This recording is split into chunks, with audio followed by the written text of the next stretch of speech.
ഈശോമിശിഹായിക്ക് സ്തുതിയായിരിക്കട്ടെ. ക്രിസ്തുവിൽ എത്രയും സ്നേഹം നിറഞ്ഞ സഹോദരങ്ങളെ,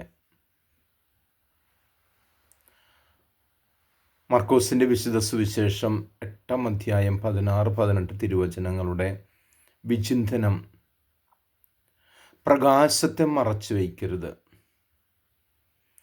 നമ്മൾ ഇരുട്ടിനെ അവഗണിച്ചുകൊണ്ട് പ്രകാശത്തിൻ്റെ പ്രചോദകരായി നമ്മൾ മാറണം.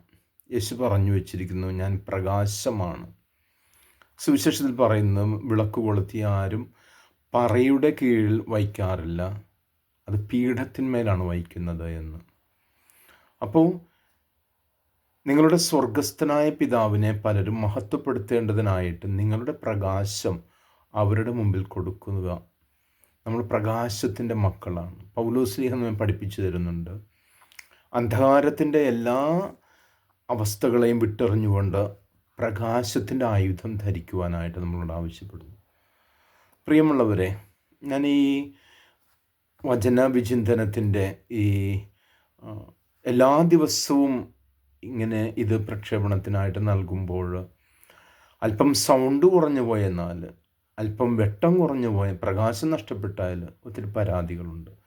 അപ്പോൾ ഇത് എല്ലാവർക്കും ആകർഷകമാകുന്നതായിരിക്കണം നമ്മുടെ ഓരോരുത്തരുടെയും പെരുമാറ്റങ്ങൾ.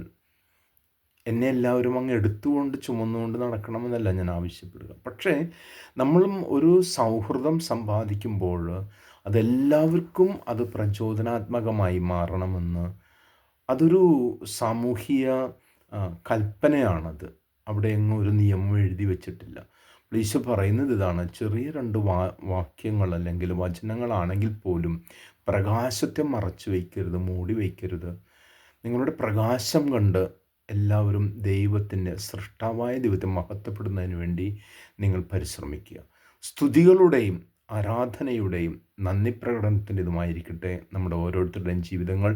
ദൈവം നമ്മളെ അനുഗ്രഹിക്കട്ടെ. ഈ ദിവസത്തിൻ്റെ എല്ലാ പ്രാർത്ഥനാശംസകളും നിങ്ങൾക്ക് നേരുന്നു. ആമേൻ.